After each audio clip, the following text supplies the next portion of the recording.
shaked your titties for a power boost in battle? Hmm. Kia! What's up, sickos? It's me, Bix Bested, and this is, oh my God, it's Don't Call Me Diva, where we only talk women's wrestling. I delve into the all women's action in the weekly AEW and ROH shows, plus whatever else women's wrestling related I want to talk about. Let it be known before we enter that we live in the world of kayfabe here in Divaville. It is episode 27. Can you fucking believe it? Of the show. And if you want to know about me and why we are here, go check out episode 1 of the show. Now, there is a bit of admin before we get into the episode. We have an important announcement. I'm a bit flustered for you all out there. The very lovely, inspiring, and ripped Layla Gray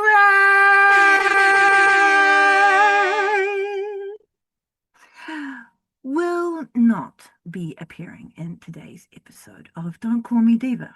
We do apologize and hope to bring you more Layla Gray next week. Layla Gray!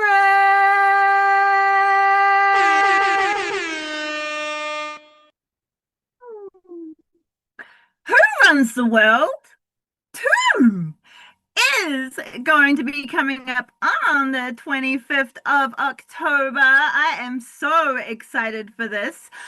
It is the second one of the entire all women's event hosted by the one and only Athena for Metroplex Wrestling. I'm going to assume it's going to be in Texas again. So far, we only have a triple threat match announced so far as of recording this show right now, which is Masha Slamovich, Hyan. Remember Hyan? We spoke about her last week. She's so freaking cool. And also Vert Vixen, who we have spoken about recently as well. You know it's going to be freaking amazing. You know Nyla is going to be there because she's got to like defend her title and everything. So I'm very excited about that one. Kiera Hogan. Kiera Hogan. My dear Kiera Hogan. She is, I think we may have spoken about earlier, is involved in a reality show on the Zeus network called Jocelyn's Cabaret. I think there might be another word involved in there, but what are you going to say? If you typed in Jocelyn's Cabaret, you're going to find it. There's like 5 seasons of this stuff. No idea. Only heard about it now. But our dear Kiera Hogan got kicked in like this confrontation with a fellow competitor. Apparently for like realsies. This chick, Oceans, kicked her during filming for this reality show she is on. And they apparently got into like a legit fight somehow during this fight because like you can't really see too much, but you do see two like giant burly fucking men like get involved and like pull them off each other. But I really don't see like how Oceans or how Kiera managed to get herself into a position where this happened. Not like making any like judgment like accusations on giant burly men or anything. But her shoulder got dislocated somehow. And did you know that her shoulder was the reason why she was out for so long last year? So I hope it's not the same shoulder. Also, this Oceans diva in her own right was wearing a disco ball balaclava. Such a thing. Freaking hell. So yeah, the Zeus network has the ability to make me want to watch stuff, but also makes me so uncomfortable that I can't even watch their stuff. Ugh. And I hope Kira heals well and gets like all that bag, as is the Zeus network tradition. Is it still? I don't know. Is the Zeus network still all about that bag? If it is, go get it, my friend. Rebel has given us a health update via Instagram, just a little one. She should be getting out of hospital soon, which is wonderful. always going to be keeping an eye out on Rebel because she's amazing. When you go back and watch the earlier stuff, she is the highlight of many segments. She unfortunately got into a lot of injuries with her knee, like kind of not every time she got into the ring, but enough times to like make it almost like Rebel maybe don't get into the ring for a while until that knee like heals up properly because that seems to be rather niggly. And then she came down with this other stuff. But like when her and the DMD are doing like the doctor's office stuff, like during the pandemic stuff at Jacksonville.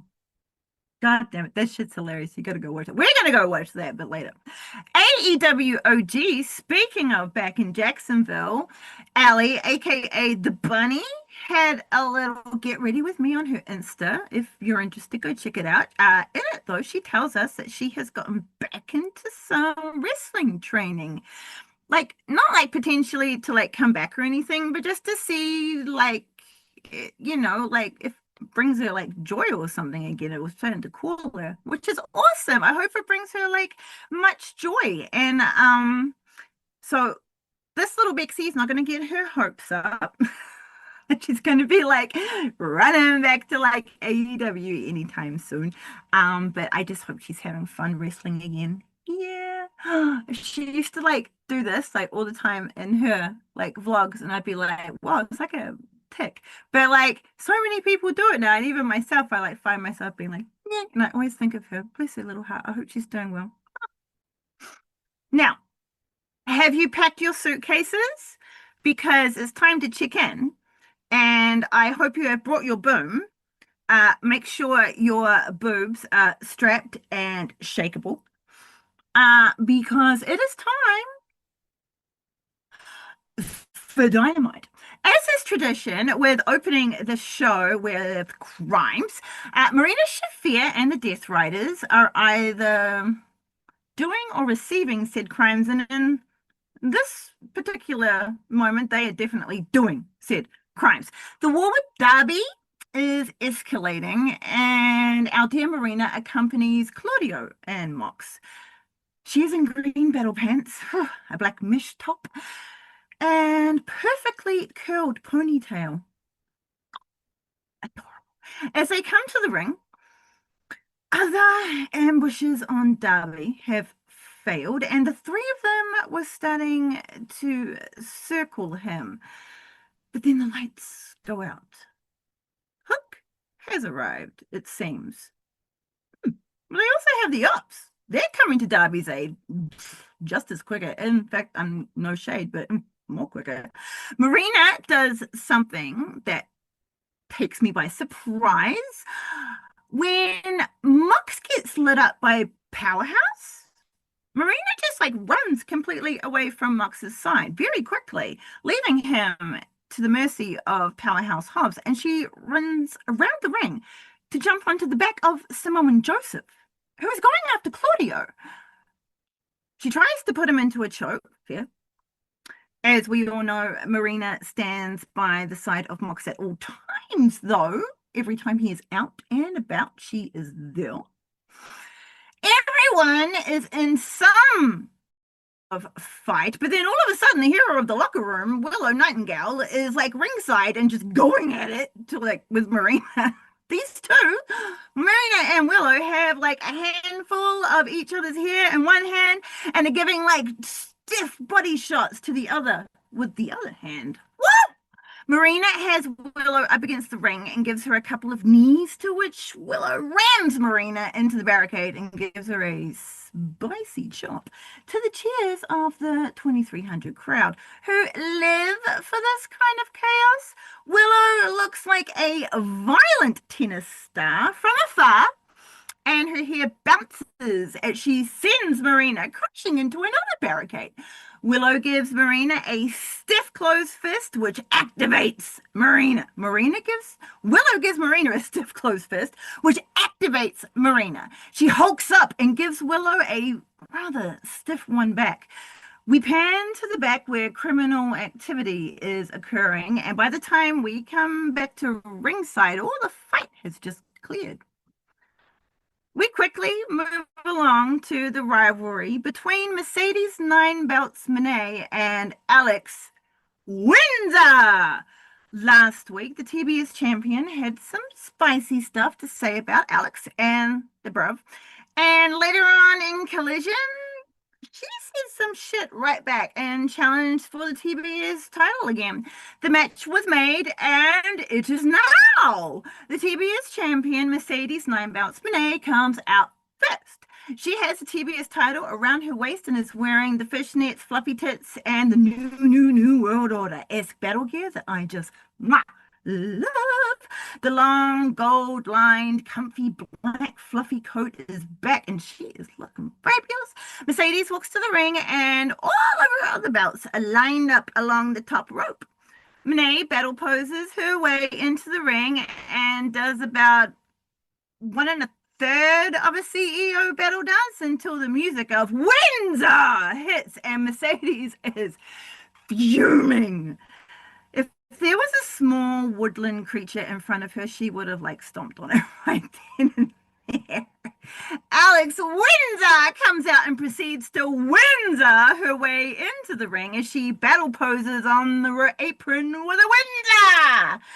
She battle poses on the ropes with a Windsor. Everyone in the crowd responds, Windsor! Back in her. Back in her. Back her. Back at her. Way more appropriately. Mercedes starts off the match mad as all hell. She boots Alex in the gut and wrangles her into the corner where she puts a boot into the throat of Windsor with a split choke. Mercedes only has until 5, but she uses every second of it. Mercedes turns her attention onto the crowd who have started a CEO chant, and like a sucks chant has kind of like stopped, like boinked itself onto the end of that one. Mercedes turns her attention to these men and women, and that was all the moment that Alex needed to regather herself. Because when Mercedes runs off the ropes at her and flies to take her out with a Hurricane Rana, Windsor catches Mercedes mid-runner and transitions into the sharpshooter. Mercedes wants nothing to do with this and scrambles over to the ropes to break the attempted submission. Mercedes' mood does not improve. Mercedes runs at Windsor and she lifts her up and over her head, bringing Mercedes crashing down to the mat. Monet stumbles back into the corner of the ring and Alex plants her there with a stiff chop to the chest that echoed around the 2300.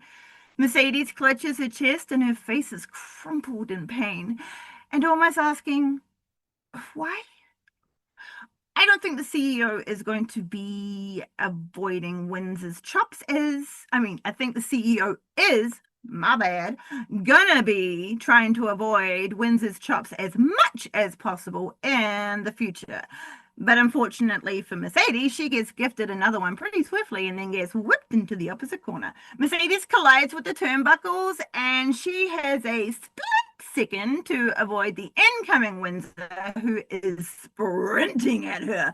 Mercedes lifts up her legs and kind of hefts herself over Windsor and gets out of the way. Monet runs right into another speciality of Windsor's, the dragon screw, and oh boy, it's the snappy one. Windsor dragon screws Monet again, keeping control of her arm, and then drop kicks the CEO in the face. Alex Windsor goes for the first pin of the match, and it's good.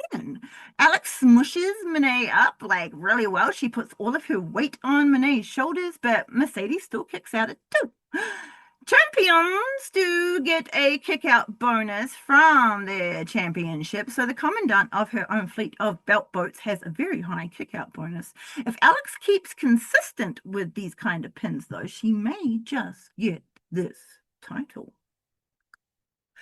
Alex gets up to her feet and cries out to the crowd who start clapping in time for this power-up. It is time. Oh, sorry. This time it was Alex's distraction with the crowd that gave Mercedes enough time to regroup, and she comes off the ropes. Oh, and as she comes off the ropes, Mercedes successfully hits the head scissors, and as she takes Windsor down, Mercedes locks on the statement maker. Alex easily shifts her hips and manages to stretch out her rather long legs to get both of her feet onto the ropes. Mercedes must break the hold, but she does still technically have until three, and she uses all of the rest count until she finally releases the hold. Doing something so desperate this early in the match shows how concerned Monet must be. I think it was those chops.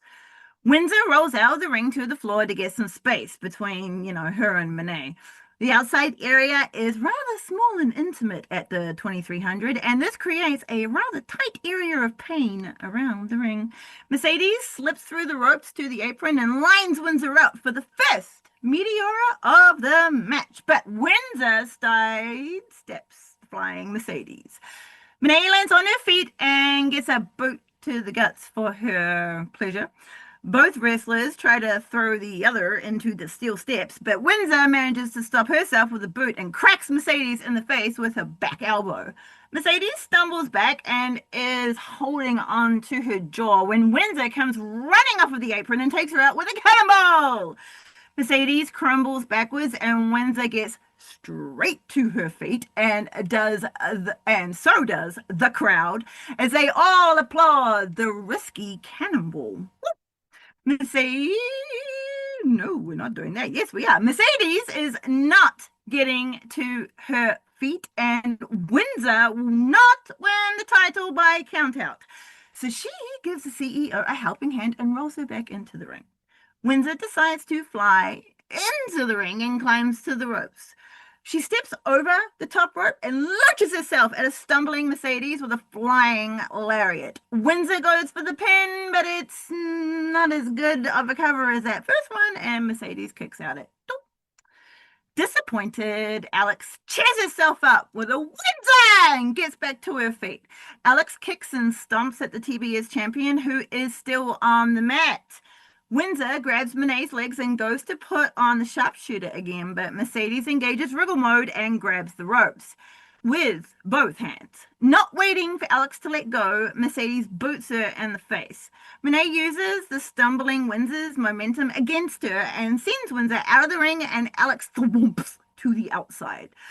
Mercedes gets the idea and runs the ropes, intending on baseball sliding under the ropes and drop kicking her in the face. But Windsor gets on the apron, and Mercedes skids to a halt between her legs. Alex takes one of Mercedes' legs and slams her knee into the apron a few times, tenderizing it up for the sharpshooter, taking out one of Mercedes' most used weapons as well, her knee. Little did I know that Windsor was planning on putting her in the sharpshooter right then and there, but she does. And even though Mercedes cannot be like legitimately submitted under the ropes, it still does damage. Windsor is in no hurry to remove this hold either, so Mercedes takes matters into her own hands and grabs a handful of Windsor's hair. Mercedes slides between Windsor's legs intentionally this time and grabs Windsor's body, walks around with her for a bit, carrying Windsor on her shoulders like a Liger bomb, and then slams Alex's back down onto the edge of the mat. Mercedes needs to take refuge on the barricade to catch her breath because that took a lot out of her as well. The crowd are very impressed with the CEO's show of strength and just cannot help themselves from all chanting for the CEO. I am also very impressed by Mercedes' strength here. She has always been strong for her size, but the control she had over this whole thing, considering the battle they have already been through, that was impressive. Windsor is holding her back. Oh, she's grimacing in pain. Self-gathered, the CEO stomps her way back up the steel stairs and gets into the ring, beautiful people style, which instantly turns the cheers into boos. That just turned my cheers up into bigger cheers because I am one of the probably few who fucking love the beautiful people. The wrestlers, not the song. The CEO feels more herself, and as Windsor is rolling back into the ring, Mercedes is there to give her the welcoming stomp party. Mercedes snapmares Alex over and onto her butt, missiles her with a running meteor, and then squishes her up for a rather good pin. But Windsor's strong legs powers out of the pin at 2. Mercedes gets pushed up by her feet, but the kick out, and she takes a moment to do a circle of fury. It's quite common in pro wrestling, but like it always gives your opponent some space to recover, and you usually don't want to do that. But I do understand the need to like circle in fury sometimes. But Windsor is still winded, and by the time Mercedes grabs her again, she finds herself hung over the middle rope. The crowd had begun to taunt the CEO, but she just gives them side eye and knees Windsor in the face. Mercedes glares at the crowd, and it actually works at shutting them up. 'Tis a miracle. Windsor is not doing good, and when Mercedes chops her into the corner, Alex slumps against the ropes. Mercedes takes a run up and nails Windsor with a meteor that makes Alex tumble out of the corner and onto the mat. Monet folds her up. Ooh, she beats the microphone. She folds her up for the pin, but Windsor still has enough kick to get out. Windsor, oh, Mercedes, is mad about that kick out. Her ego still cannot allow the CEO to appreciate competition, and Alex's heart is starting to piss her off. To make matters worse for the TBS champion's mood, the crowd again are behind Windsor. Mercedes tries to continue her dominance, but Alex has the power of the crowd behind her now and counters the CEO. She whips Mercedes into the corner and with a Windsor runs in at Monet. Monet gets her foots up, but Alex catches them, sends them through the ropes, and cracks the back of her head down on the mat with a neck breaker. Mercedes rolls under the ropes and gets some space between them, but unfortunately for her, Alex Windsor grabs her head and pulls Mercedes through the ropes just enough to give her a hanging DDT, and Monet gets her face driven into the mat. Windsor pulls her out of the corner and goes for the pin, but it's a bit lax again, and Mercedes easily kicks out. Surprisingly, the crowd have begun to dual chant for the two wrestlers. It seems some of them love hate the CEO. Windsor gets to her feet first and absorbs all of the power from the chanting crowd. She comes up with a plan and brings the TBS champion to her feet.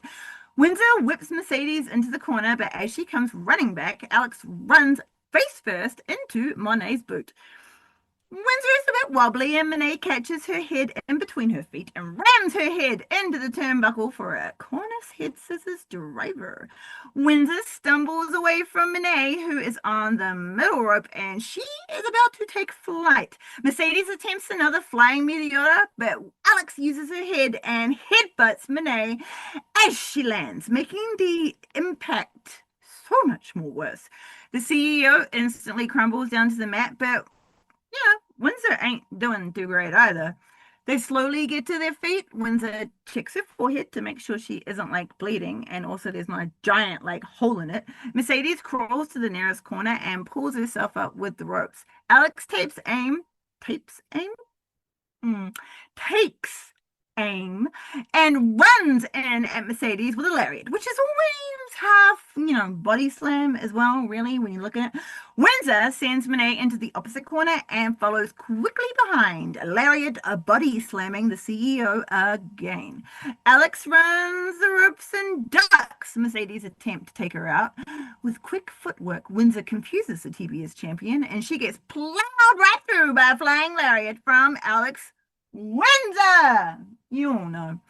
Mercedes Monet was heading after that flurry of violence, grabs her ribs in pain, and she rolls around the mat. It ain't looking good. Windsor is fired up and has more violence in mind for Mercedes. She takes advantage of Monet still being on the mat and plows through her again with another shorter lariat.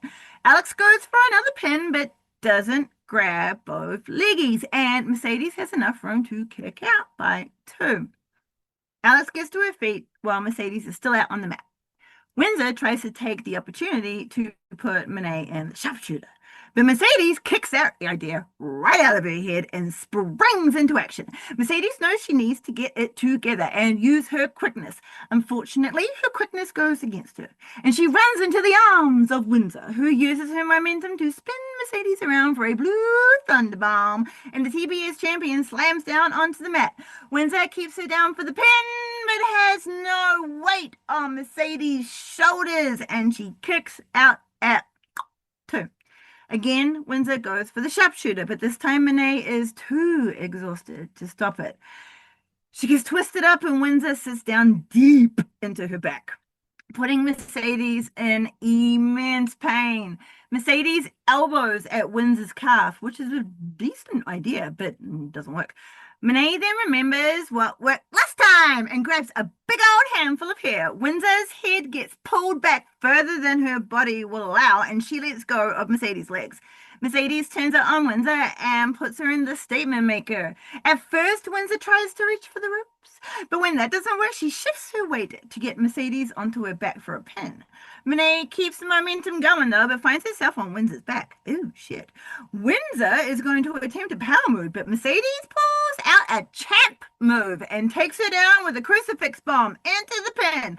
Windsor gets to her feet, but Monet counters the lariat and nails Windsor with a backstabber. Mercedes releases a frustrated battle cry and runs off the ropes for momentum, but gets caught by Alex and slammed down into the mat by a pop-up powerbomb. Both wrestlers take a moment to recover, willingly or unwillingly, it does not matter. The way they have crumbled puts Mercedes' legs in a rather precarious position. As Windsor regains her breath, she grabs Monet's legs and starts to slowly wrap her own around them. But before Mercedes can register what has happened, Windsor flips her over and sits down on her lower back for the sharpshooter. Mercedes is like, no, thank you, not again. And this time she gets out of it, kind of, by grabbing a twisting Windsor's ankle, like grabbing her ankle and twisting it. Windsor cries out in pain and drops to her knees, but does not unlock from Mercedes. Both of them roll out of the ring, still locked together, until they crash down onto the floor.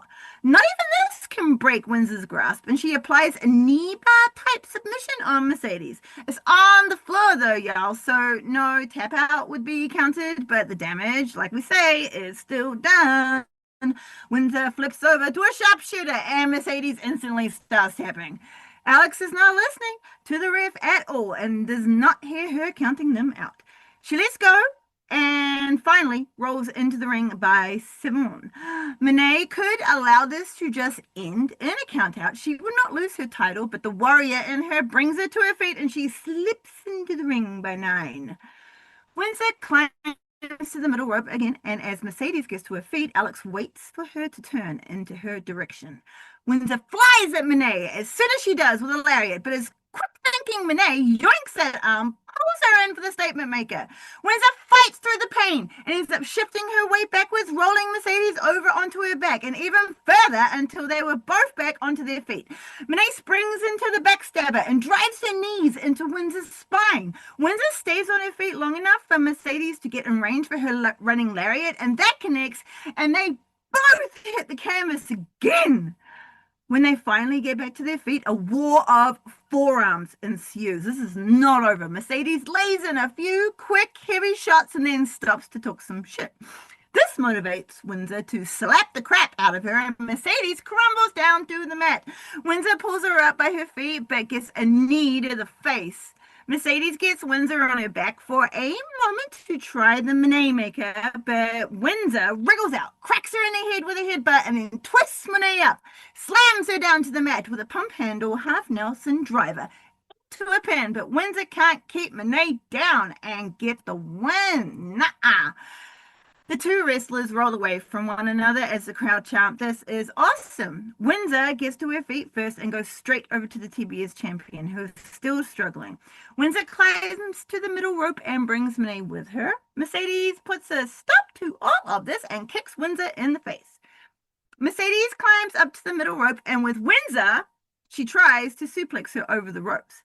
Alex blocks it, and instead, Mercedes gets her headbutt of the match. Windsor reaches down to pull up Mercedes, but Monet has become slightly immune to the lasting effects of her headbutt. She is like Borg, like timeless. She grabs her hands and pulls Windsor, slamming down to the mat with an uncrossed armed iconoclasm.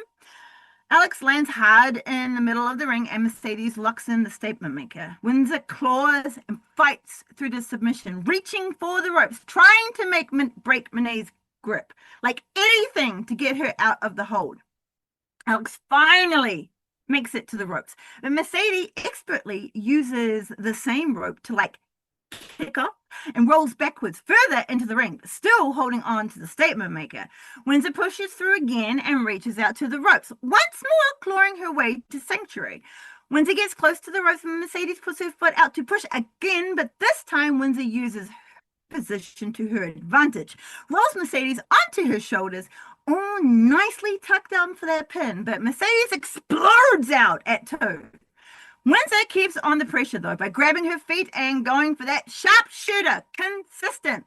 Monet kicks at Windsor's jaw, and she stumbles backwards. Also very consistent. Mercedes is still on the mat, and Windsor stumbles towards her. In a flash, Mercedes springs her legs up and yoinks Windsor around the head, pulls her in for like a spider for the pin. It's so tight, and it is so deep. And Mercedes gets the 1, the 2, the 3.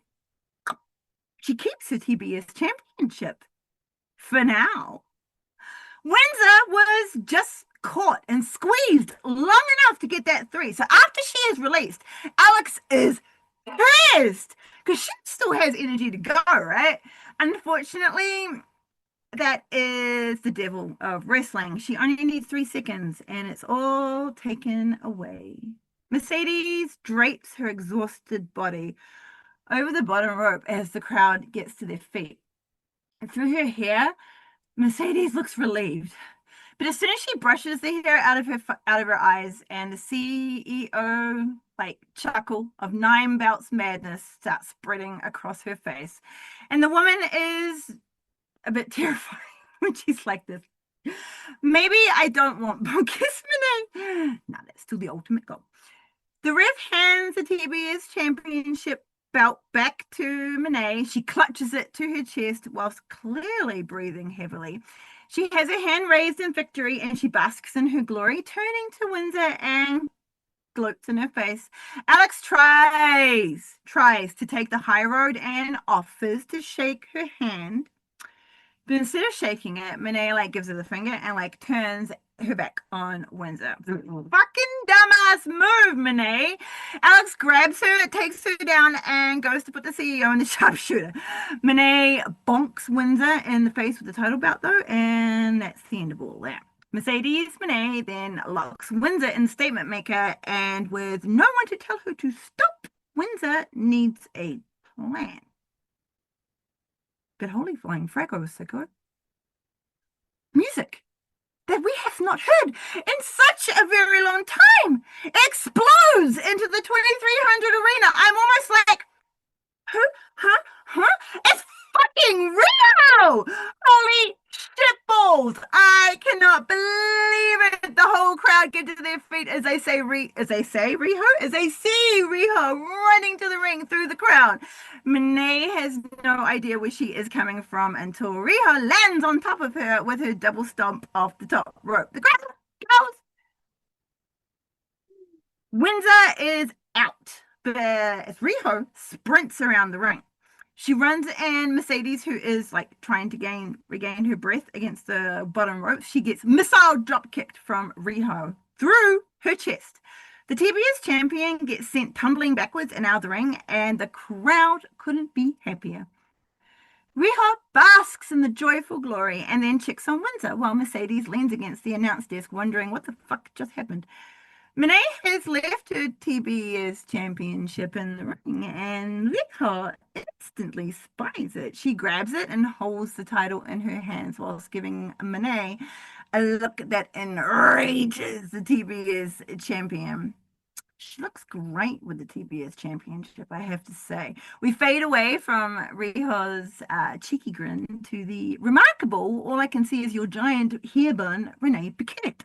In her brown tasseled shirt and her stunning, rather large silver necklace, she has the awkward job of interviewing the ops, and then a hook shows up, so we shall just leave her to that. That's her job. That's not my job. A little later on, we get Grace by the presence of our world champion, timeless Tony Storm. She recorded a promo earlier in the day for all the potential challengers to come forth and give her a go. The world champion is gorgeous in a sparkly as folk black dress, and she is ready to take on the best and also the worst. As is tradition, Tony Storm delivers an excellent promo, and I cannot wait to see how she'll be stepping up. Ruby Soho coming back to challenge her would be great, though, huh? An ex-Outcast member. Ruby was there when like Tony started turning timeless. Hikaru Shida, a legend of the division, is also a strong contender for her world title, and I'd also love to see, for fun, Julia Hart or the hero of the locker room, Willow, challenge her as well. There are many challenges out there. The remarkable bun of Renee Paquette is back, and this time she is talking to a raving mad Harley Cameron, as is tradition, and an uncertain as to how she got into this situation, Chris Statlander. Harley is doing more the personal favor of dressing in all black goodness as she addresses Renee's questions. Harley is frustrated that the mask didn't do its job, but Chris reminds her that the wrath is inside of her, and she rips the mask off Harley, proving her point. Stat is also very kindly doing me the personal favor of dressing in more back as well. And she stops Renee right in her tracks, telling us all not to name them as a team. Good luck, love, already done. Cameron is super hyped about teaming with Stat and even calls out the men's tag team champions, Brodito. But Chris brings her back down to earth and, well, at least, Earth's atmosphere, and reminds her that they have unfinished business with Megabad and the Triangle of Madness. And then looky. You can't have a backstage Chris Lander? Okay.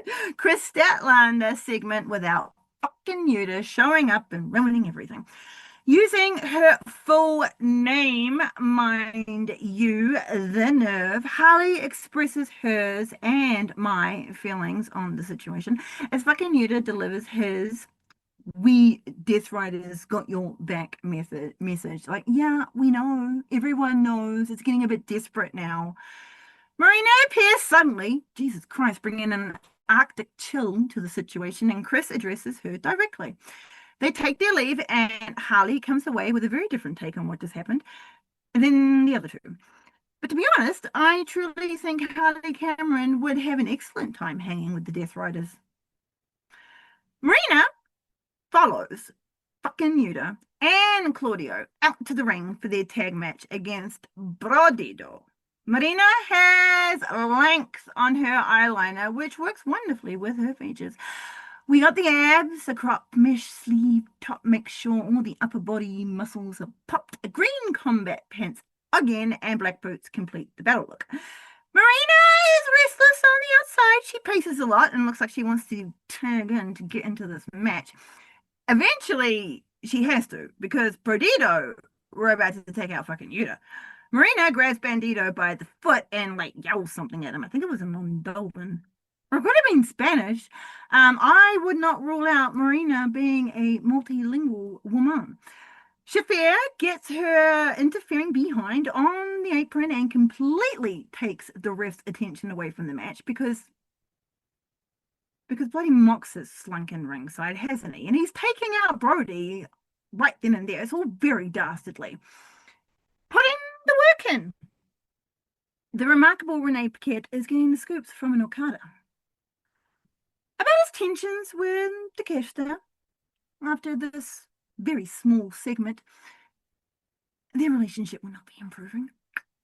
She catches up with the fabulously dressed Hurt Syndicate who hurt people, in case you had not heard.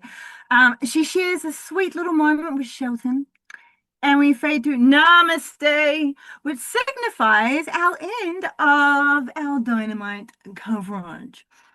I am so excited that Riho's back. She has been involved with AEW from its beginning. Riho faced Hikaru Shida in the first ever All Out 2019 to win her spot in the first battle for the world title. On the same show, but during the buy-in, Nyla Rose won the Casino Battle Royale by hiffing out DMD to win her spot in that match. You can hear more talk about all that in episode 8 and 9 of the show, In the Fields, where the episodes live free range. Out there in what to you looks like a normal playlist, you can take a listen and or watch of episode 13 as well, and I will take you back to the first ever world title match between Riho and Nyla.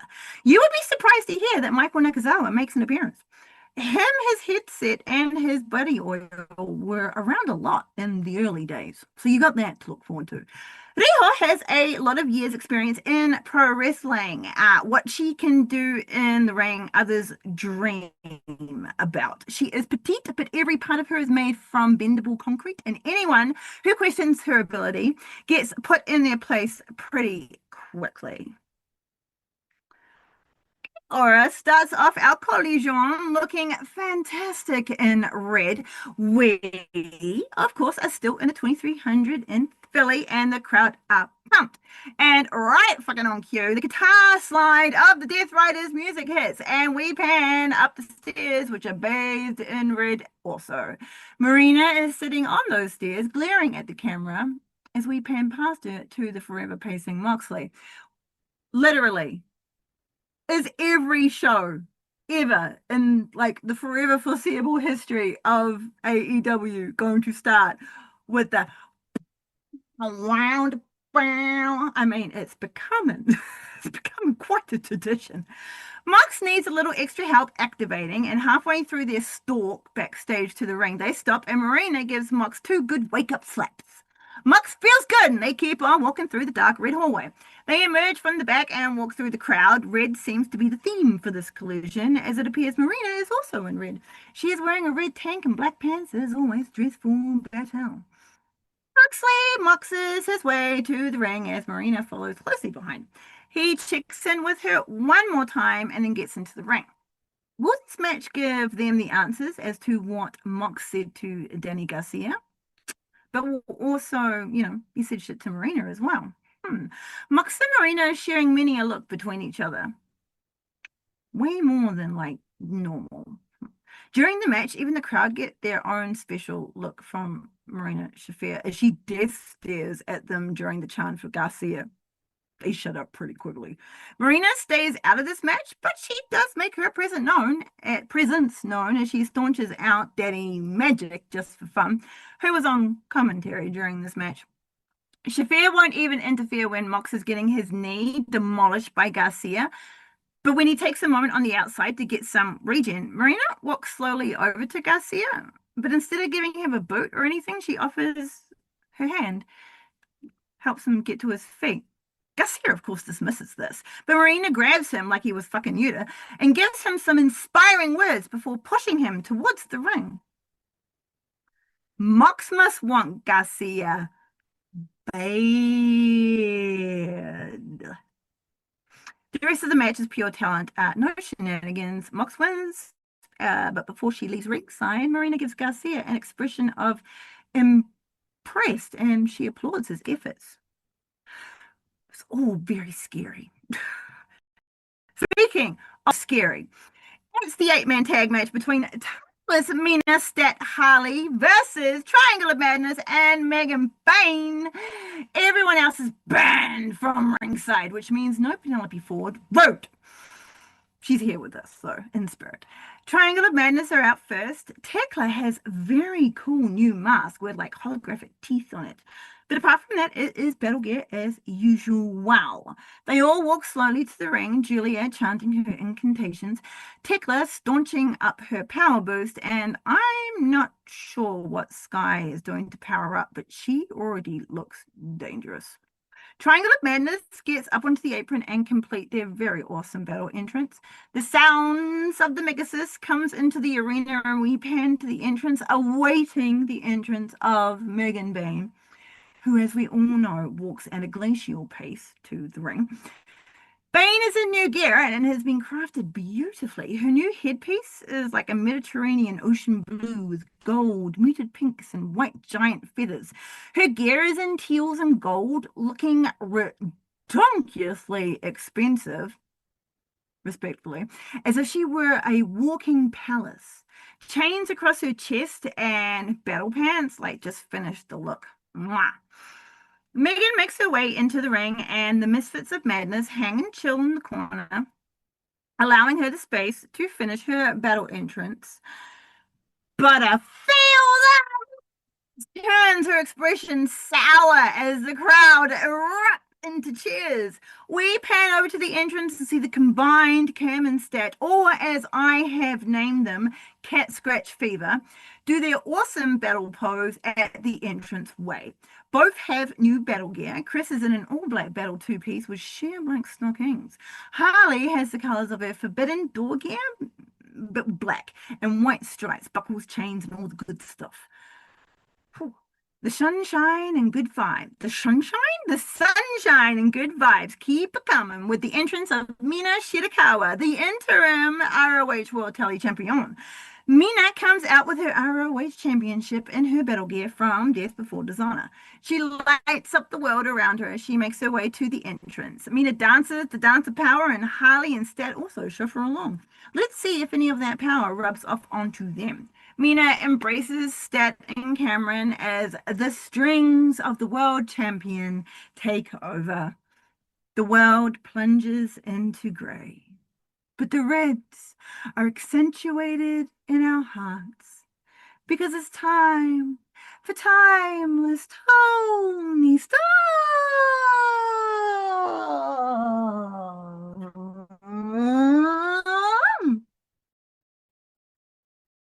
The world champion glides out to the entranceway and down to where her tag partners are waiting. They follow Timeless as she makes her way into the ring, and our world champion battle flails her cape off. The Timeless one is wearing an all-black off-the-shoulder Andre the Giant realness battle gear this evening. For some reason, the damp Death Rider, fucking Yuta, just like casually jumps up onto the apron like he has some sort of purpose here. He starts whispering his wet words into Chris's ear. Now, I expected Chris to just push him off as soon as she saw him, but she hears him out before telling him to bugger off. What's that all about, huh? Are we going back into grey territory, Miss Step? He was pointing over at Bane and the madness, so he knows something about the opponents, perhaps, and we may see Stat use it to her advantage later in this match. She does something untoward and weird and out of the blue. We'll know it's because of him. It looks like Tekla and Tony will be facing off against each other first. Tekla takes advantage of the distraction fucking Yuta's presence has caused and takes the world champion off guard with a speedy attack. Tekla overpowers the world champion with stiff forearms, but she quickly recovers after being whipped into the ropes and runs back at Tekla full speed. Boots her in the face. Tekla goes down. Tony Storm grabs her by the hair and throws her into the corner with a battle cry of intimidation. The world champion stomps down on Tekla. Tony Storm brings her out and slams Tekla back down onto her knee with a backbreaker. As Tekla grabs at her aching back, Storm tags in Mina. Mina and Tony have worked together and against one another many a time and know each other intimately. Their double teamwork is legendary, and this is Tekla's first time. Mina and Tony crack Tekla in the face with some elbows, and after being whipped into the ropes, Tony squats for Mina, and she tornillo splashes onto Tekla with the assist. Mina pins her down, but Tekla easily kicks out at two. The ex-stars of Stardom face off in a stunning dance of violence. Speaking of people who know each other well, it starts with a double counter, but then Tekla puts on the brakes and tries to take Mina's head off with a clothesline. Shirakawa ducks her clothesline and slides onto her knees for her titty shimmy battle taunt of power. Behind her, Tekla has whipped into spider mode and she slowly stalks up to Mina from behind. As Tekla gets close enough for Mina to feel her breath, Mina whips around to come face to face with the toxic spider and she uncurls herself. Both wrestlers get to their feet, but cheeky Tickler grabs Mina by the back of the head. Mina fights her off and tries to kick Tickler in the head, who ducks in time. Tickler aims at Mina with her own kick, but Mina is just as fast and ducks it. Strong Style collides in the middle of the ring, and both wrestlers stumble back to their corners and they tag the fuck out of there. My girl Julia Hart tags in, and my other girl Harley tags in and meets her in the middle of the ring with a step up enziguri. Julia gets her cage rattled pretty badly from that kick and stumbles back into the corner of faces, which is the last place she should be. Harley lets out a battle cry of "Feel the wrath!" and titty splashes Julia into the corner turnbuckles. Chris tags in, and she and Harley have some double teaming of their own that they want to put Julia through. Julia is in her classic black and red baggy battle pants with the mesh sleeves, black bikini-ish top combo thing. She looks awesome as hell, as Harley and Chris nail her with multiple parts of their double teaming of doom. Chris and her awesome new gear pins a Heartless One, but just gets it too. Chris really did all of that, and she just didn't put any weight onto Julia's right shoulder, just like leaving it there dangling, like, hey, you can lift me if you want to. Chris makes Julia pay for that kick out with some spicy chops on the corner, and she was just like mercilessly just thrown into. I have been noticing, as probably all of you have as well, that Julia has been the damage absorber for the Triangle of Madness recently. She's like a black hole for damage, and it just gets sucked all in. To where? We will never know. Maybe that's how Sky Blue gets powered up. Moving on. Sky Blue is the muscle, and Tickler is obviously the assassin. Julia gets, well, her face gets introduced to her opponent's corner turnbuckle, and Chris tags in Mina. If stat turns dark stat after all of this, believe you me, hearts are going to be broken. I'm back on the sus train, I have to say. Mina and Chris whip Julia to the ropes and give her a double thrust kick to the gut. Chris rolls out of the ring as Mina takes Julia down with a speedy sling blade. Sidebar! Every time I hear or think of the word sling blade, I always think of Jay White. Without fail, he'll just pop in there. Bonk. Mina goes for the pin, but is far too preoccupied with flirting with all of us at home, and Julia gets her shoulder up at 2.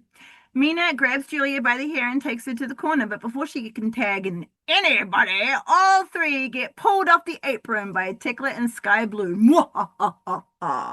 Julia takes advantage of Mina's distraction and whips her into the corner, unleashes a battle cry, and runs full steam at Mina with a heavy forearm that smooshes all the air out of her.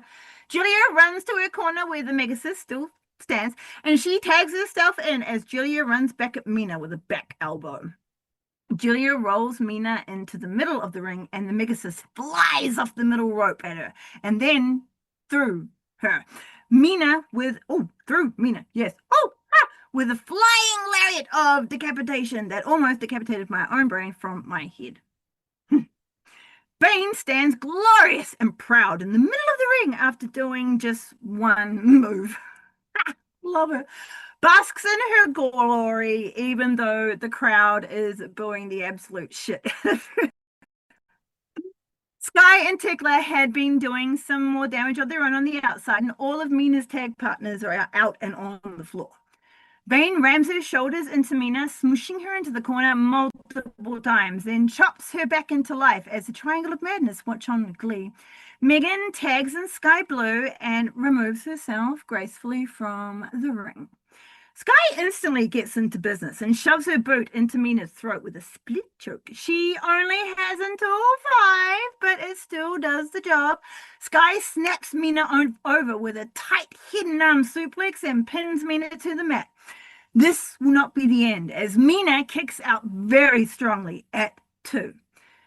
But Blue, with all the length, is now permanently the woman of darkness with her shorter all black hair. And she playfully, well, playfully for her, kicks at Mina Shirakawa, who is still down on the mat, not getting up. Well, she's not going to get up this way either. Sky pulls Mina up to her feet by the hair, and Shirakawa repays her with a stiff forearm to the chest, and Blue just eats that up. She rams Mina's head into the turnbuckle and tags in Tekla. Tekla boots her in the face and then goes for 3 quick pins that irritate but also exhaust Mina. Damage done, Tekla takes Mina with her and tags in Sky Blue. Yay! Blue kicks Mina in the back and she screams out in pain. Sky enjoys the screams for a bit and then pins her, taunting Timeless while she does.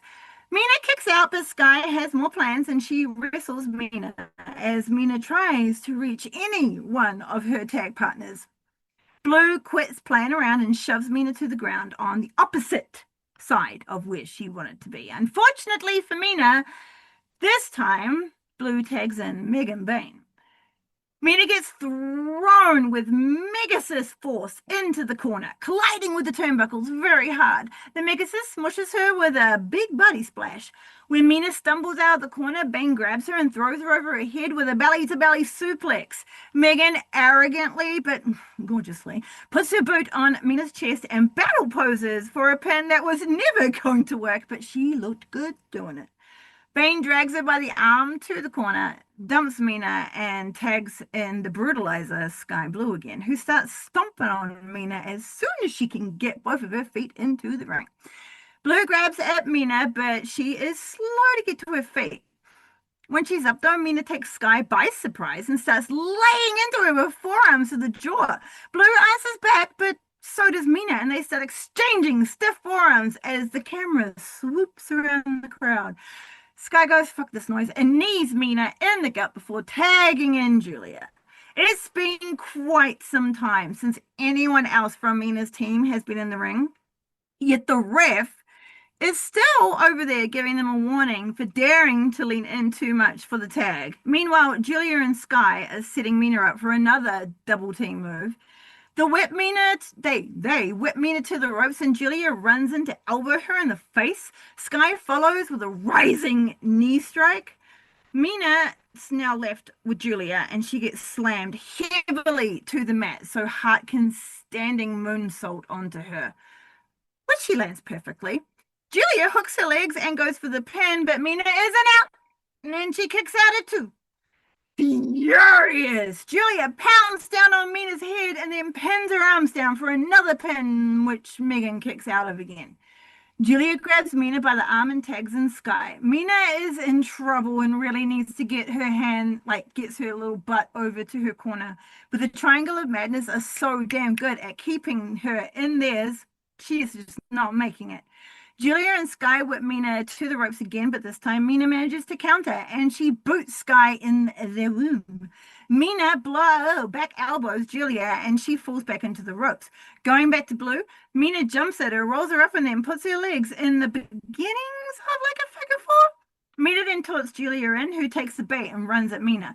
Julia's head gets yoinked and she falls backward, giving Julia a DDT, and Sky Blue's legs get fooked up as well. The crowd are going absolutely bonkers. Timeless, Chris, Harley are all cheering Mina on to get her over to their side for a tag. She finally makes it and tags in Timeless, the world champion, Toni Storm. Toni Storm's in the ring and she shotgun dropkicks Sky's Blue's life out of her. Twice! Storm takes out Bane and Tekla with a Mongolian chops and a stiff forearm and then turns back to Blue, who gets suplexed to the mat. Julia tries to help, but she also gets suplexed into the mat. Tekla runs in and almost gets the same, but Tekla kicks her in the punani and back elbows the world champion in the face. She still gets suplexed into the mat, though, just in a different way. Blue has done the very unwise thing of recovering in the corner, and soon she is the timeless one coming at her full steam with a hip attack. Tony's behind connects with Sky's front, and the timeless one tags in Chris Statlander. Big Muscle Daddy Stat and the Sexual Muscle Mama are about to double team on Sky, but the Megasis yoinks the world champion's legs out from under her and pulls her out to the outside. Megan looks for something to throw Timeless at, and she chooses the barricade. In the ring, Sky has recovered and is about to take Stat down with Code Blue, but she gets butt bumped off and stumbles right into Mina's right hook. Mina and Stat communicate in a language all of their own, and Stat gives Mina the assist to climb the ropes and body splashes down onto the Megasis. In the ring, Blue is getting double teamed by Cat Scratch Fever with an assisted Crash Thunder. Cat Scratch Fever? Yeah, with assisted Crash Thunderbuster. Harley goes for the pin, but Julia is not having any of this and pulls Harley off of Blue, throwing her through the ropes and down to the floor. Julia turns right into the world champion, though, and gets slammed into the mat with a back suplex from the champion. Tickler is in the ring in a flash and gives Tony a surprise spear. Mina sees her girl in trouble and slides into the ring. She misses with the first spinning back fist, but Tickler doesn't duck the second, and she drops down to the mat. Megasis gets into the ring, and without hesitation, Mina runs at Bane with a crossbody, but like many before her, she gets yoinked and heft onto her shoulders, then dropped to the mat the hard way via a fall-away slam. Megan has no time to bask in thy glory, though, as she turns into a rolling lariat from Stat, and the crowd explode. Megan is not out, though, as she's still on her feet, slapping herself in the face. Stat turns and runs at her, but Bane flies and takes Stat down with a flying lariat. Stat stumbles but gets to her feet. She ducks the lariat from Bane again. Bane ends up on the ropes, and Stat takes aim. She runs at Bane, and they both go over the top rope and tumble down to the floor. In the ring, Harley and Sky are back in battle. They exchange stiff forearms and beat the crap out of each other. It's all coming to a halt when Harley slams Sky Blue to the mat. Both wrestlers need to take this moment for a little moy, which is sleeping Molly, if you were wondering, by the way. Slowly getting to their feet on the apron are Stat and Hart, ready to take the tag from their battle-worn tag partners. They tag in at the same time, and flying flaggles, Chris and Julia lock up in the middle of the ring and just start laying into each other with fast, continuous forearms. Woo! Julia breaks the chain with an extra spicy forearm, but she gets a kick to the face in return from Stat. I don't really know if it was worth it. Julia runs at Stat with a battle cry, and they dance a dance of violence until Julia glumps onto Stat, twists her little limbs around Stat's body, and locks on the octopus lock, dead center in the middle of the ring. Meanwhile, it is absolute chaos on the outside, with buddies, particularly Harley's and Bane's, flying around in combat. Chris manages to hold out the submission and gathers Hart up for a Saturday Night Fever, but Hart has other plans and rolls Stat up for a pin. She does not get the window. For kick, Stat's out at 3. Chris and Murray both are quick to their feet, but Julia gets yoinked by Stat, heft up onto his shoulders, and then slammed face first into the mat with an electric chair face buster. Thank you very much. Julia is out on the mat, and Stat takes a moment before she decides what to do. Chris instantly has a plan and rolls Julia up, fucking Yuta seatbelt style, and she gets the 1, 2, and 3. Oh, really, Miss Statlander? Is that what we're doing, huh? Okay, interesting. Interesting. All right. Enjoy your win. Watch your back, everyone. And your sides. Maybe you'll see your fronts. But before the lovely Arcady can even finish announcing the winners, Blue is in the ring and takes out Statlander's knee. Both her and Julia start beating on Chris until she rolls out of the ring. Tony Storm jumps into the ring and instantly goes after Sky with heavy hits that take Blue off of her feet. These two are going to have a nasty rivalry in the future. I mean, it's even bloody starting. I can just see it. Storm takes out Blue and takes out Hart, but Tickler gets into the ring and knocks her out with a stiff right. A double teamed face plant to Tony and a twin super kick does the rest. But before she can get speared by Tekla, Mina runs into the ring for the save. It's not long until she too gets a double teamed facebuster followed by a twin super kicks as well from Blue and Heart. So that didn't go very well. Tekla just runs straight through Mina as she gets held up like a sacrificial lamb. And as they go to do the same to Timeless, the music that brings death hits the speakers of the 2300 arena. Excuse-moi. Haters come to kill you. You should have expected it because it's your fault. Sky and Heart got taken out by a double lariat. Kiss, kiss the biceps. Take aim at Tekla. They collide. It's battle time.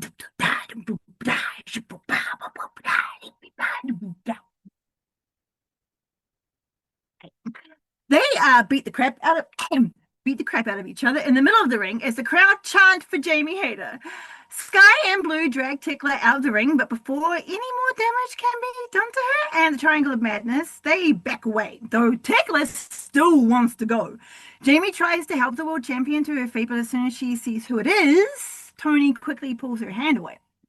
These two have so much history all over the planet, way before AEW. And Timeless is very distrustful of Hayter. Stat jumps into the ring and tries to like smooth things out, telling Storm that yes, Hayter did some, help out, not harm for the world champion. A flustered Timeless, though, just calls for her title and the mic, and she gets handed both. She makes a statement right then and there. She points at Hayter, Stat, and Tekla and tells them all out, we're going to have a four-way for the world title. Hayter is that to describe Hayter's reaction, really? She just kind of like applauds the world champion sarcastically, like for performance. Stat seems a bit confused as to why she got roped into all of this, but hey, title shot. And of course, Tekla is like absolutely ecstatic. This is what she wants. We heard from Toni Storm also a bit later on as well, and she also challenged either Heart or Blue to a street fight. My money is on Miss Blue, as these two need to bash it out. Now, Bane wanted nothing to do with any of this and left ringside area. I assume Harley is still in a crumpled mess after being slammed into the concrete pole. Hopefully she is off that floor. Dixie now, and all of her beautiful hair, is having a chat with the rebearded. Now, something in the future may have something to do with a rebearded someone. I may have. Did I talk about it? No. Was it all a dream? No. I have to look on that in the future, maybe. Where was I? Oh yes, the red-bearded Juice Robinson and Austin Gunn. Lexi seems positive about the interaction, so we shall move on and leave her there. High Flying Fraggles, the CEO, has made an excellent match for us next Dynamite. Thank you so much. She has gotten Emi Sakura, AEW OG, by the way, and trainer of Riho and Hikaru Shida, to tag with her in a match against Riho and Alex Windsor. It's a match I would never have thought of, and I know it's going to be a fucking banger. Lexi Nair gets some more scoops from the conglomeration and the strong boy. And later on, Anthony Bones. But that's it for us, folks. We're moving over to ROH, for which we have two of this week. One of which is free on ROH's YouTube channel. Aren't you lucky, all you people who think it's so difficult to watch ROH? You can either watch it on their YouTube channels in clips or sometimes free matches, or you just go to their website, ROH. Rather easy. Our first episode begins in the best way possible with a match between the Forever Champ, the Fallen Goddess, the American Joshi, the Minion Overlord, the ROH World Champion for, as of this day of recording, 1004 days. Athena. She and her opponent are already in the ring. Our world champion is in her cool as fuck white, purple, and teal battle gear. Dayami is in a light and dark blue battle gear, and her mask is of the same colors. Dayami is a luchadora and the current 01 Shining Light champion for the same 01 Pro Wrestling. Pro Wrestling 01 USA. There we are, in Illinois. It's an intergender title that also Sky Blue and Max the Impaler have won in the past. Diami is a high-flying luchadora who debuted in 2018. Diami has wrestled in many different wrestling promotions, but isn't currently signed to any particular company at the moment. Of course, the Forever Champ is in the best mood. Even the Lost to Timeless can't take the gleam out of Athena's eyes. She is the Forever Champ, after all, 1,004 days and accounting. Athena extends her hand in regal fashion, and Diami graciously and humors our slightly cuckoo world champion. Is Billy here? There she is. Billy Starks is hanging on the outside for now. The fit check will also have to wait though, because all I see is a cropped denim jacket from this angle, and I don't even remember getting a good look at it from after this. So that's it for the fit check on dear Miss Billy Stark. Better call her Billy Storm for a second. Imagine that, the betrayal. Dun, dun, dun. This is a proving ground match. If Diami lasts 10 minutes or wins before then, she earns a future title shot. In the ring, Diami is getting some heavy forearm shots from the champion, unfortunately, and gives her a big splash in the corner. Diami ends up flying into a vicious boot from Athena, and she drops to the mat. Athena stands staunch and furious at the audacity of Diami to even dare to give her a decent fight. Athena mounts Diami, who is still down on the mat, and mercilessly rains down heavy forearms to Diami's head. Diami can do nothing but cover up. Athena only stops when she gets more mad at the ref, who she starts getting in the face of. Probably threatening his life a little or something casual like that. Intimidating him for sure, though, and refilling Athena's champion ego meter, because that's a very important meter for the champion. Athena turns back to Diami and throws her out of the ring. The ring dares to question Athena, and she snaps back at him, more furious than ever, and staunches the ref backwards. Athena goes out to the floor and throws Diami into the barricade. Athena asks her minions if they had missed her, and she gives us all a 5-4 in celebration. I can't do it here yet because I'm still in combined unions. Athena disrespects Diami some more, and this is enough to activate her. Diami elbows the Forever Champ in the gut with stiff elbows and then changes it up with an equally stiff forearm. The last one takes the champ off of her feet and she crumbles down to the floor. Athena just got activated though and jumps to her feet, ducks the kick and grabs her leg for a captured powerbomb into the hard edge of the ring. Diami crumbles to the floor, but Athena gives her no time and throws her aching body back into the ring. Still on her knees, Athena grabs her head and slams it face first into the mat with a flatliner. Athena instantly locks on the Koji clutch. Diami fights, but will not tap. And she'll just get choked out, though. And that gives Athena the win. Tough. Diami hit hard. She is a fabulous wrestler. She emotes so well and connects with the crowd amazingly.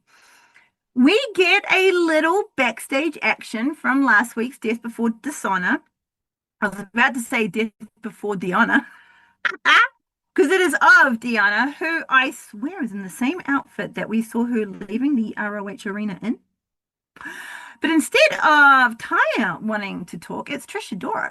She saw Diana step up to Queen Aminata in the ring, and she, rightfully, lets Diana know that she might be looking past some dangerous competition. And Diana agrees. But she is looking past everyone in this tournament and lays down her credentials for Trish. as if she wouldn't know them already, and throws a blatant shade at the less experienced Trish Adora. But only in comparison, Trish Adora is going to give Deanna a battle, and that might make her eat those words. I do absolutely agree with Deanna, though. This pure title is made for her. If she doesn't win, I'll be like, throw me off a cliff. Actually, no, don't. On the special episode of ROH, which again is free to all of you on YouTube, I was casually watching the most excellent men's wrestlers, Serpentico and Angelico, on my way to the very important women's matches, when a surprise woman just makes an appearance, like at the end of the match. She is aligned by with the premier athletes, which is a choice, but lucky for them, because she is a tall and very powerful wrestler. So I guess lucky for us as well. Already, she's getting into my good books before she even knew how to, by doing me the personal favor of dressing in all black. She shouldn't have. She just casually walks like into the ring, murders my boy Serpentico with a choke slam from the space, and then just casually gets out of the ring so the men can get the win. Her name is Story Denali. She is 6'3". She's from Ohio, where she plays state volleyball. Story only debuted in wrestling last year in 2024, and that is all I know. We are all caught up with each other on Madame. We finally, after so long, get to talk about a Deanna Purrazzo match. The Virtuosa is competing against Rachel Ellering, who has been on the show many a time before. Rachel is in all black. Thank you. While the Virtuosa is in white battle gear and a new red, black, white, and sparkly battle jacket that looks very cool. Deanna walks into the ring with the confidence of 1,000 kings and completes her entrance with a battle pose. We are in a pure rules match. Remember the 3 rope breaks, and our 2 wrestlers complete the handshake of honor, as is tradition. Deanna begins the match by playing around with Ellering. The Virtuosa does something extremely smart and toe trips Rachel into the ropes, making her use one of her rope breaks unintentionally. This really does make Rachel mad, and she chops the smug right out of the Virtuosa, slams her face first into the mat, and then boots her in the leg. Deanna stumbles back into the corner of the ring, and Ellering runs full speed at her, connecting with an earth-shattering kaboom! Splash. Deanna stumbles out of the corner and drops to the mat. Rachel makes it worse for her by sentoning into her body and goes for the pin. Deanna, though, is very successful at kicking out at 2. Deanna grabs Ellering's arm and pulls her down to the mat for an armbar. She looks like she's trying to lock in the Fujiwara armbar, but can't quite wrench Ellering's arm back enough. I was wrong because of later, but never mind. Rachel shifts her weight and rolls Deanna onto her shoulders, making her have to break the submission to kick out of the pin.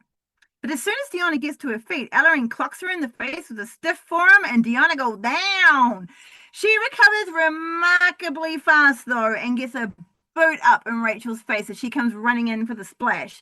Deanna does more damage to Ellering's arm, then beautifully transitions into the Fujiwara armbar dead center in the middle of the ring.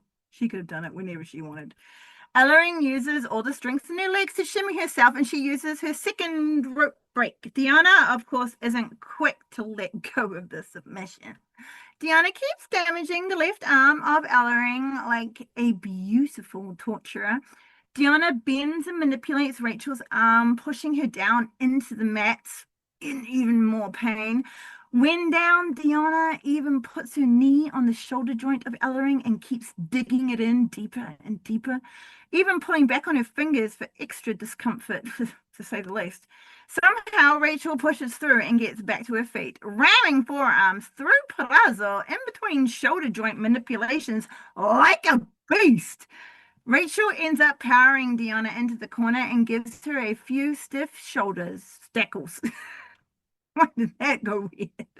Rachel then kindly gets Deanna out of the corner via a gut wrench suplex, and Ellering releases a battle cry from the steps. Deanna just gets to her feet as Ellering plows through her with a twisting uppercut. Ellering gets Deanna down again with the MD collapse press and goes for an exhausted pin. This does not keep Deanna down, and she kicks out too. Ellering just couldn't hook that leg, and because her arm is quite fucked up. Ellering is a quick learner and she uses Deanna's previous trick to get her to use a rope break of her own. And Deanna is down to two rope breaks. The rage that explodes inside of Deanna is quite scary. She is furious that she made that error.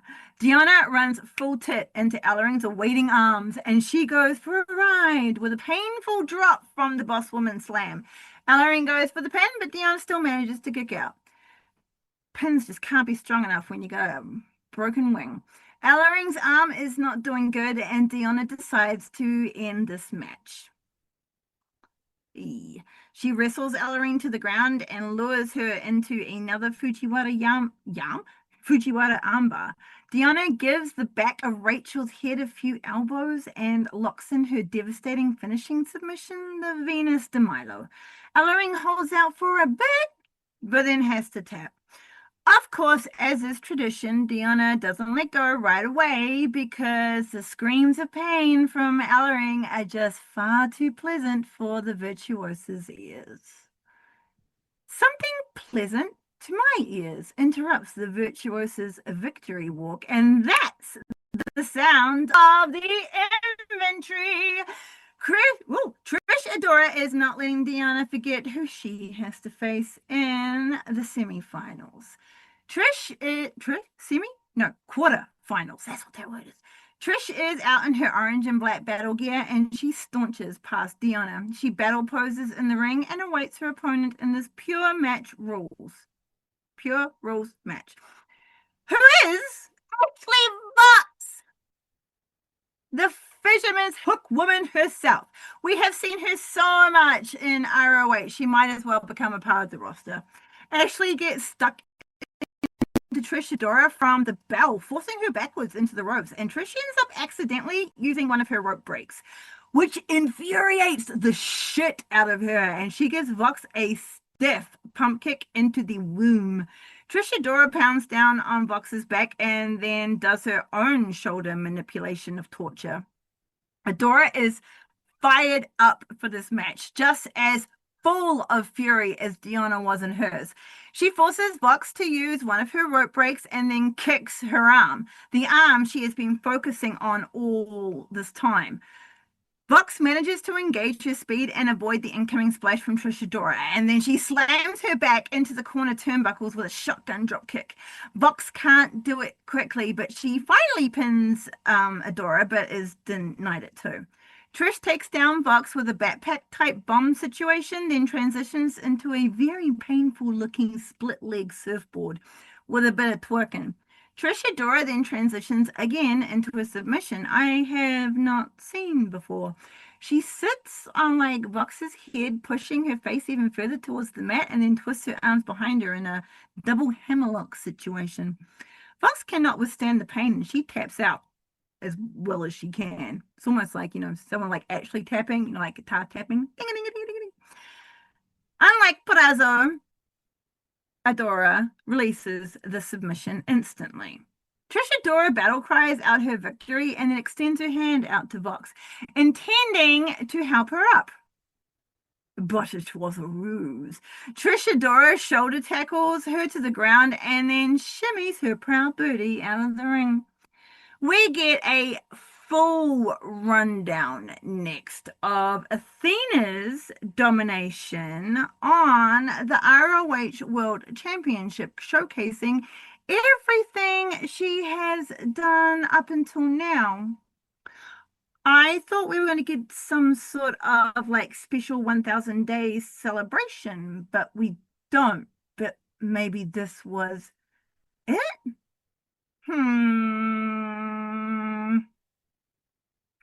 And that is it. Yes, I I know if you've been listening, I promised to Eve pay-per-view. But yo, I had a moment Sunday evening, real talk. I had a moment of button mashing. Sometimes like everything goes kind of blurry and you just like nim nim nim nim nim. And I deleted everything I wrote. That was fun. So there is no way I was going to rewrite all that in time. So no more promises to anyone on anything from me anymore. That's it. I've I've used all my promises. I have no more. I have no more to give. What are your thoughts on this week's discussion, my lovely people? If you so wish, you can leave them as comments in the appropriate sections wherever you are. And if you would be so kind as to like, and subscribe while you're there, I would be very grateful. Thank you. You can find me lurking threads at Bex Bastet, under a tree at Blue Sky at Bex Bastet. You can follow us, the show, woohoo, on TikTok at Don't Call Me Diva Show. Thank you as always goes out to